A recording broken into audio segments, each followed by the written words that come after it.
Like when we go, we are now live. You not swear. Okay, so we'll start a little bit. We'll just see if a few people come on first, because it's very often it takes a while for people to actually get notified. But if not, we'll just carry on and let it go into the groups afterwards. Do you know what I mean? And get started. So we'll go. Fine. You can have a little drink, a bit. There's somebody joining us, so there you go. So that's good. So pressure now. Yeah. Right. Okay. So if you're joining us, and we can't see who you are unless you click on the StreamYard part and you put who you are, then we'll know who you are and I can answer you. But anyway, say hi, whoever that is. And so this is Vicky. Okay. So Vicky is our beauty tutor, but Vicky started with us as a salon owner using our programs. So that's why I wanted her to come on today, just to talk about beauty and how there's quite a few people jumping on now, how how it can benefit from doing it through the apprenticeship route. So first of all, Vicky, hello. Okay, and everybody that's watching us, you'll all be laughing because I am in downstairs and Vicky's upstairs in the other room. So we don't get feedback from each other. So someone said hi, ladies, but I can't see who it is. So click on there because you need to click on the StreamYard thing to say that we can say who you are. I can see afterwards, but for some reason not when you're on. So anyway, so Vicky, first of all, tell us a little bit about yourself and your background with the hair and beauty in your salon and how you got started, etc. Yeah, so obviously I have been a hairdresser now for coming up to 14 years. I started as a Saturday girl at the age of 14. I just really loved hair. So luckily, obviously, when I was at school, once you hit 15, I think in your final year of school, obviously I was then able to go on to an apprenticeship. So I actually left school early, went back for my exams, but I started my apprenticeship really early. I qualified when I was 17, and I ran a full busy column in the salon, obviously, that I trained in. They then partnered, obviously, with a salon in London at Covent Garden, and then I had to travel there once a week to do all the colour services there. I got my master's in colouring through Aveda Colour there. And then I sort of rented a chair just for a little bit because I just thought it was a little bit easier and closer to home because obviously we move quite a lot. So it just fitted in with that. And then I opened up my own salon, and my own salon is at my house. And it is amazing, and it has been a godsend through COVID. So I'm very lucky for that. And then obviously I met Sarah through doing the traineeships is what I started with first. And that was great, especially through lockdown, so we could train them through online and everything like that. And it worked really well. And then obviously I said I would be interested in doing some training and some teaching. And that's where we are now. So how did you get into beauty, just out of interest? Because obviously a lot of your background is hair. So what made you do beauty as well? I trained in beauty again in my first salon. And I started with just normal, like just single treatments to start with. So we used to do specialist treatments. So obviously lashes wasn't a massive thing then, but I did lashes, mainly lashes and brows is what I started with. And then they put me on a full course, diploma course, and I did the whole of that then. And then probably about 6 years ago, I paid to do a refreshers, and I did that for 10 months. And I relearned all the treatments again. I did massage and everything like that. And then now I obviously offer training within that as well. So that's how I started. Before I started with TMB, I did the private course training and things like that. But I still offer obviously quite a lot. I do a lot of gel manicures, brows and waxing is predominantly what I do in my salon, really. So for somebody that's already got a hair salon that wants to go down the beauty route as well, I think a lot of hair salons miss out on that opportunity, not doing beauty as well. And especially with the apprenticeship scheme, because they can have somebody in their salon that can train in beauty while they're on an apprenticeship, which is always a bit of so it can be fully funded. Do you know what I mean? As long as you've got some kind of mentor, I think a lot of salon owners miss out on that greatly. They just have a room they rent out rather than actually getting somebody within their salon that maybe isn't so busy with a clientele and needs to fill gaps that they could use the beauty, because that's how I used to use it. Have you got any salon owners that we're working with at the moment that you know that's doing that at the moment, or are they predominantly all beauty people? I would say there is a mix, but probably more with the apprenticeships. I would say more beauty related, because they are just sort of a beauty salon, but there is quite a few salons that also are mixed, so they offer both. Okay, so thinking about that, so how do we deliver beauty? So for anybody that's watching this for the first time, how do we deliver beauty apprenticeships when you're not maybe local to where we are? Because we found that probably works better than the hair. I think the hair, there needs to be definitely someone within their salon that's going to be training them. But with the beauty, how does that work differently, and how can other beauty salons get on board and do this? Basically, how do we deliver it? Okay. So online, we now deliver. So we deliver all the theory sessions, unit by unit. So obviously with beauty, it's quite easy for anyone to do, like we said, the roll on, roll off, because they start a new unit each month for online. So online is delivered. It's going to start to be delivered now once a month, and then they will be taught or most of the unit, and then they'll go away and do the practice within their salons. So obviously they should have like an assessor or a coach within their salon. So obviously that's another option for them to join the assessor's coach that we're doing. We then have the meeting with the assessor coach or their mentor in the salon every month, and we give them a training plan that they can follow with all the targets and everything that learner needs to do for the month. And then we move on to the next month and the next month. And obviously within that as well now, once they've completed a unit, we're going to be introducing the accredited certificates as well, so that proves that they can go from training, they can go from delivery into their practice model, so they can practice their pricing, they can do model prices there. Then once they've got that certificate, in theory, their prices can then go up. So it's then worth it for the salon owners, because once they've got that certificate and they've been assessed and they've been signed off for the unit, then obviously the certificate's just an extra to sort of say, you know, they've been assessed in this, as they would if they took this as a private unit, for example, and they can now charge the price for it, which I think is something that probably very much puts salon owners off sometimes, because they're worried that they're going to be a cost rather than, I mean, personally, I never think any apprentice is a cost, because somebody that can pick up your phone, do the washing for you, take all those little tiny jobs off that drive you insane, do you know what I mean, during the time, is always going to help you. But if they can predominantly bring you in a revenue at the same time, having somebody as a beauty apprentice, not just for the beauty apprentice themselves, okay, so for the salon owner it's a better option because they can be bringing in a revenue in very quickly.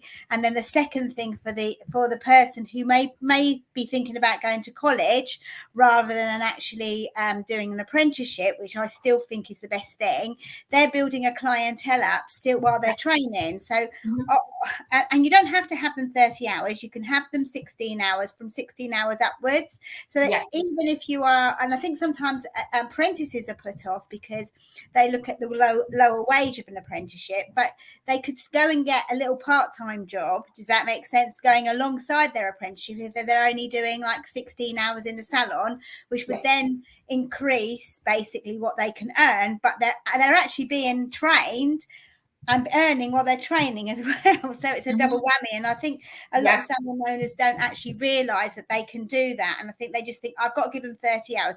If they're going to do the whole apprenticeship all in one hit, that's ideal. But if they can't afford to do that, and a lot of salons can't afford to take them on for 30 hours, okay, at the beginning, especially if you're a bit wary about taking on an apprentice, 16 hours upwards is absolutely fine, isn't it? As long as they, and you're going to deliver that. And I have a few salon owners that already do that.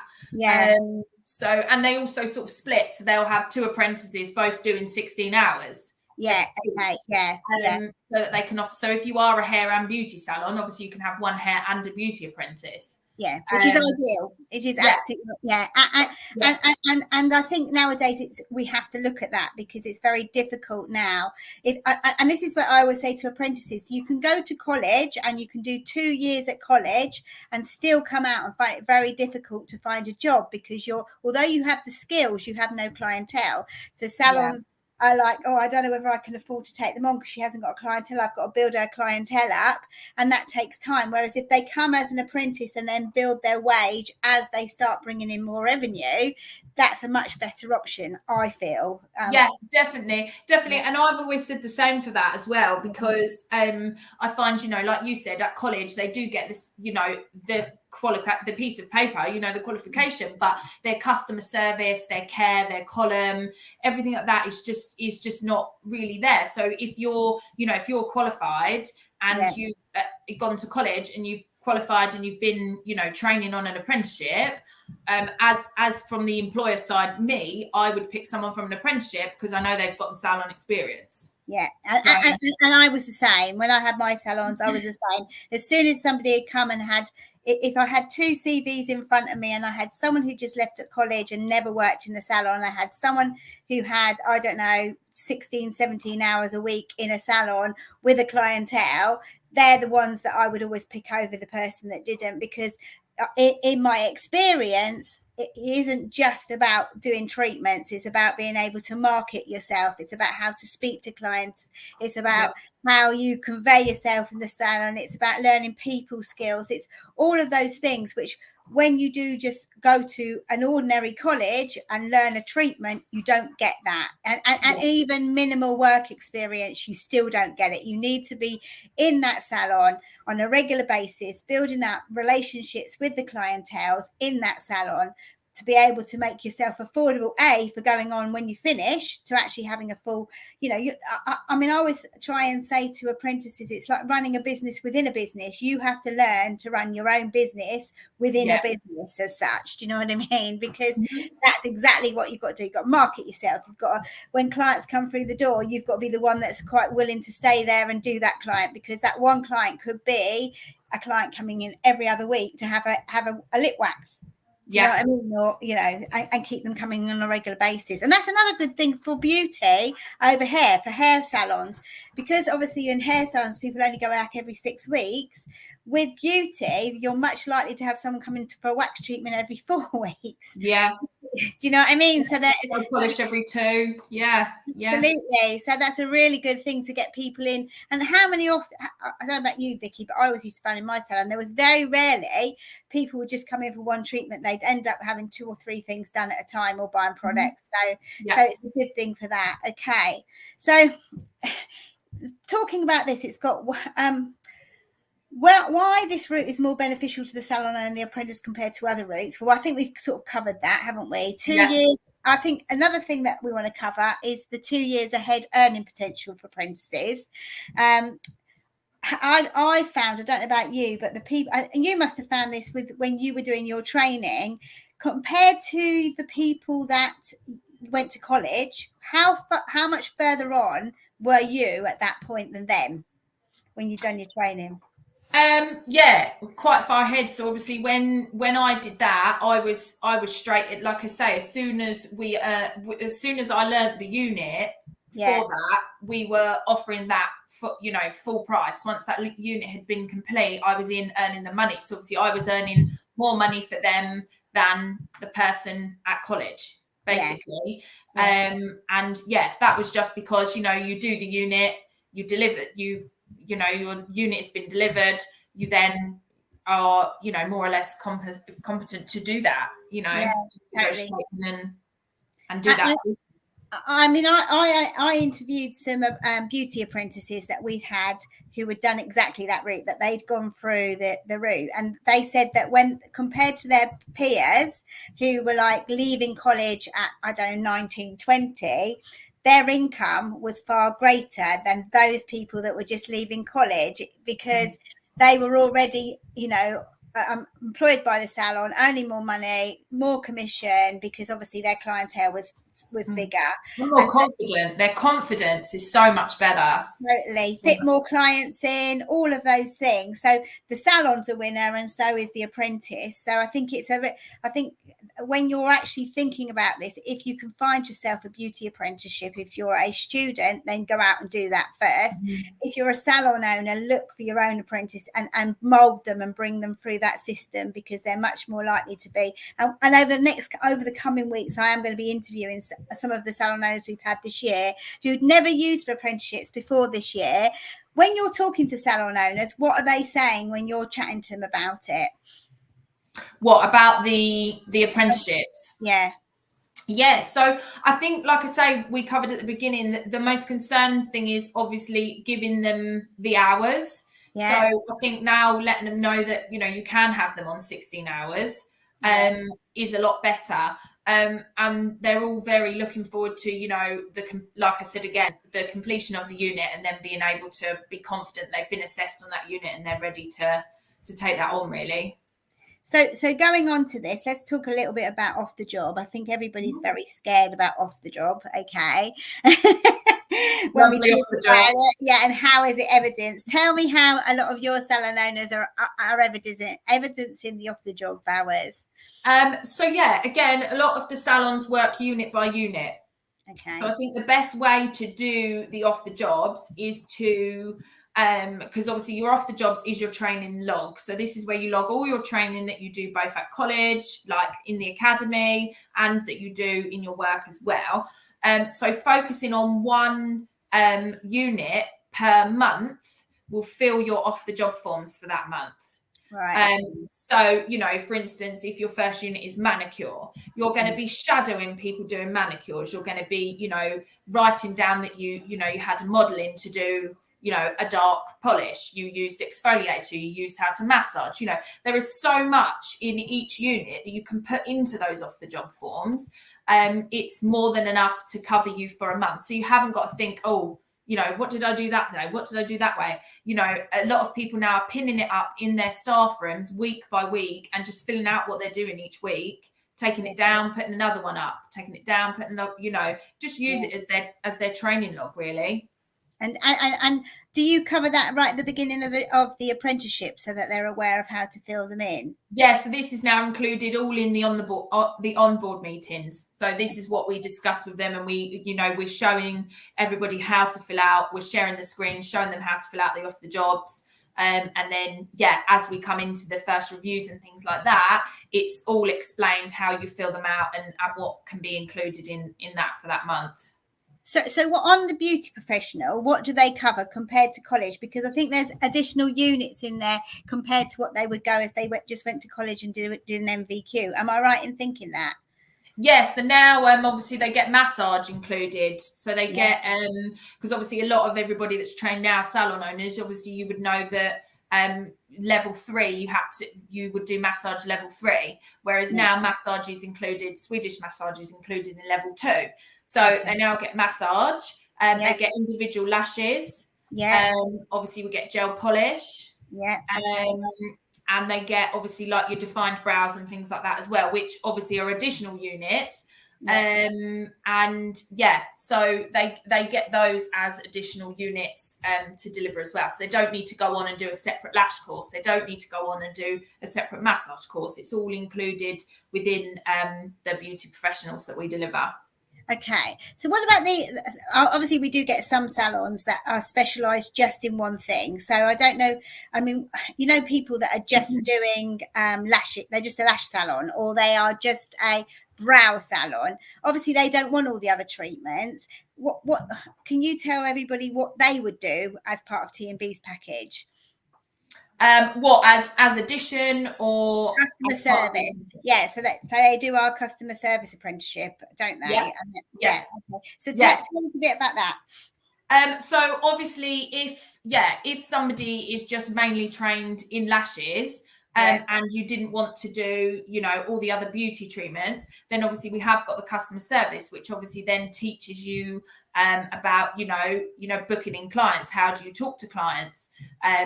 Boosting your column, boosting your product sales, all your marketing, retail, pushing all your everything. products. Yeah, everything like that within the customer service. So even if you are a beauty salon, you are, like you said, specializing in one thing, do aesthetics or anything like that, customer services is a perfect entrant, because you also they do get the additional little courses within the customer service if they want to do that. So they do get a few beauty treatments that they get for free with that as well. Yeah, which is ideal, really, because then that means that if you are, and that can be a hair salon as well. I mean, we've had hair salons, they're blow dry salons, that they don't do any color or anything, but they've been excluded from the apprenticeship scheme because they couldn't do that. But because our customer service is actually built for salon owners, it's all around how the customer journey right the way through to everything else, basically. So that's a good one to have. Yeah, and also if somebody is, if someone is a qualified therapist already, and you just find that they need help boosting their column and confidence, then customer service is brilliant for that as well. Okay, so what about advertising for models? This is something that I think some salon owners find very, very difficult. So, our salon owners that we work with, how do they get in different types of clients for their apprentices to work on? Can you give me some examples? Yeah, so there's two examples that I've personally used myself that work for me. The first one is Canva. Obviously, I'm sure a lot of people heard Canva. You can create like really good things with the Canva app, and obviously it's free. You can create, like, I do posters where I'll do like models needed for this treatment. You can even do it for free for your first treatment, and then get them to come in on a package at £5 a treatment on a loyalty card. So you can create really good designs with Canva, and then you can sort of post that over all of your social media. And then obviously the other one is you can create for your salon, you can create a separate salon Facebook group, purely just a models Facebook group. And then any clients, that want to go in. So, for my salon, or, for T&B, for example, we have one for the training. So it's T&B apprentice training clients, for example, and anybody around your local area, you can post that group everywhere. And anyone that wants to be a training model is all in that group. Then you just post in that group saying, blow dry model or manicure model wanted for 10 a.m. tomorrow. Then you've got everybody in there, and they all just comment, and whoever comments first gets the treatment. Okay. Yeah, and it works, doesn't it?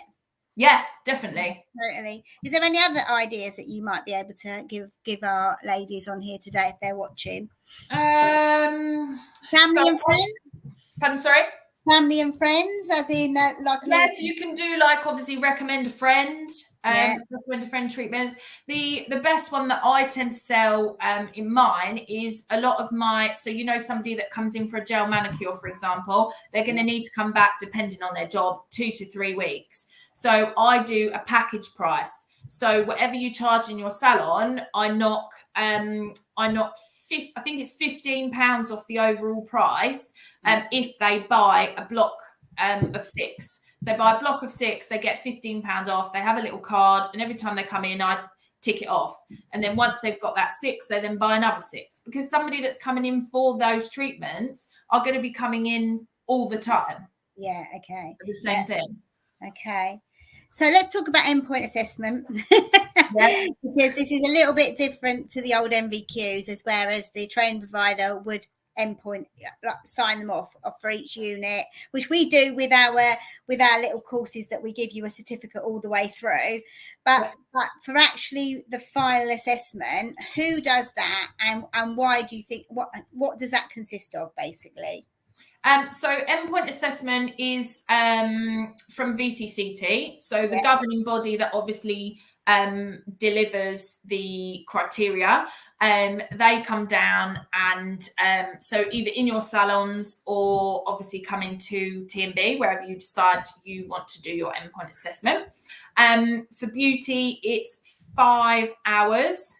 And up to 5 hours. It doesn't have to take the full 5 hours. Someone from VTCT will come down and watch you complete a range of treatments on 2 clients. So you have 2 separate clients, and they have, so at the moment, obviously it does change.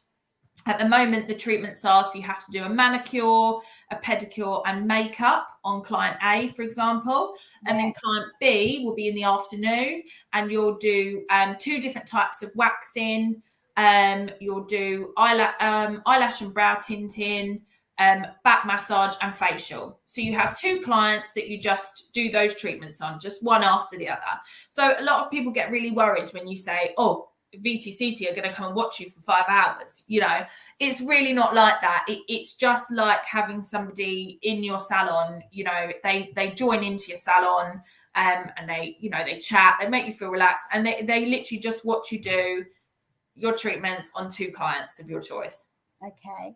So once that, so what else goes along with that? So obviously you've got the treatments. Do you have to put together like some kind of portfolio for anyone to look at? Yeah, so you have to have your, obviously you have to have your portfolio for each unit, which has got every unit on. Obviously everything is online now. So even the consultation forms are online consultation forms. So you don't have all this paper around unless you want the paper and you can scan it up. Obviously that's optional, but all the consultation forms are digital, so you can use them all digitally. And then you put all your portfolio together. Obviously assessor marks it, then IQA marks it, it goes to VTCT, they look through it, or what they want to look through. And then with beauty, you have like an overall general knowledge exam that you have to take for your endpoint assessment. That's your theory part. Then you have your practical, which is where someone will come down and watch you. Okay. And being part of those schemes, how have you found most apprentices that have done them since? Because obviously we were shut for 2 years basically because of COVID, but obviously now people are beginning to sit their endpoint assessments. How are they finding it, and what type of feedback are you getting from the people that actually sit them? They're extremely shocked at how relaxed it actually is. Okay. So although it's very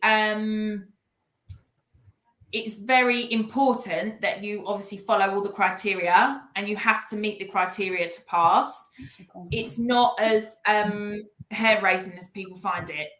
The apprentices were getting so nervous. They were like, oh my goodness, someone's going to come and watch me that I don't know, and they're going to be standing there staring at me, not talking to me. You know, they do talk to you, and, you know, you can, and you get a mock assessment with your assessor to practice beforehand. So you know exactly how your day is going to run. You have the exact clients, you have everything exactly how it's going to be. Whether you're distance or whether you're not, you still get the mock assessment with your assessor at the time. But yeah, they're sort of a little bit relieved when someone turns up and actually talks to them. They're like, oh, they do talk, you know. I think they're a bit like they're expecting to sit in the corner and just be silent, you know, on a bit of paper. The good thing is that most people that are doing endpoint assessment, they're assessing you, are beauty therapists themselves. Yeah. So they're normally very sociable people. Yeah. So that they have got the people skills to be around you. Do you know what I mean? Okay. Yeah, definitely. That's really good. So is there any little tips if you're a salon owner thinking about taking on an apprentice? What would your advice be to them at the moment? Well, if they're going to take on an apprentice, I would say if you're umming and ahhing about it, then definitely just request one of our, obviously we've got the information packs, haven't we, which explains all the units, what they're going to do, what's included, and they can always just request a phone call with, you know, either you or I, just to, you know, talk through any further questions that they have. But yeah, definitely do it, because it's, you know, definitely worth it. All the salons that have ummed and ahed are really enjoying having their apprentices. So and a lot of them are going on to the level 3 now, aren't they? Yeah. There's you've got the 2 level 3 now. So you've got the advanced route, which is more like the aesthetic route, I call it. Yeah. And then you've got your holistic route for the massage and sort of like the spa-y sort of type of route as well. Yeah. So there's quite a lot of different things. What about the salon owners that might be thinking of being a coach and assessor themselves? What do you think the benefits of doing their coach and assessor? And bearing in mind that is fully funded on the apprenticeship scheme, so somebody within the salon could do that quite easily and it'd be funded as well. So what do they say about doing the coaching and assessing? What feedback do you get from the people that are doing it? It works perfectly. So anybody that is struggling to, fit in with T&B times, if you know what I mean. So the delivery that we deliver and everything like that. Everybody that's now done the coaching assessing, that's doing it alongside, especially distance, obviously that's how it's going to work better. Basically, I meet with you every month. I give you a clear structured plan. I give you all the resources you need to deliver the theory and the practical, and then we re-meet every month. So basically, I give you everything you need with a clear plan, and then you deliver. And then we do some observations together. It's fully supported the whole way through. But timings wise, everybody that's on it now finds it so much easier because they can train them in their own time. Because when you're in a salon, you may have a cancellation for an hour. Well, you could then train your apprentice. You could do their training with them, or something like that. You could, just train your apprentice or help them with their theory work, or whether when it's with T&B, it may not fit in with your timings in the salon, which is absolutely fine. But the coaching assessing definitely works really well alongside. And the great thing is that you, as well as getting you, they get Donna as well. So Donna meets with them once a month just to go through coaching and to explain how they can. And I think for salon owners or even for people within their salon who they want to keep with them, basically, sometimes who want to progress somewhere and want to go up in it, coaching is probably coaching and assessing is probably the next step for them, because they're learning how to teach other people how to do something. And that doesn't just have to be on apprenticeships, that can be across the board, can't it? Because once you've got that qualification, you'll be able to teach people not just the treatments, but also you can teach them everything, because you're learning how to teach as such. Okay. Thank you, Vicky. I think it's taken us back. We've done about 25 minutes, an extra 5 minutes. So, I'm going to do this so that you can get on with what you have to do. Thank you for joining us today. If there's anybody out there that's thinking about taking on an apprentice, hit us up on our socials and someone will be in touch. Thank you. Thank you. Bye.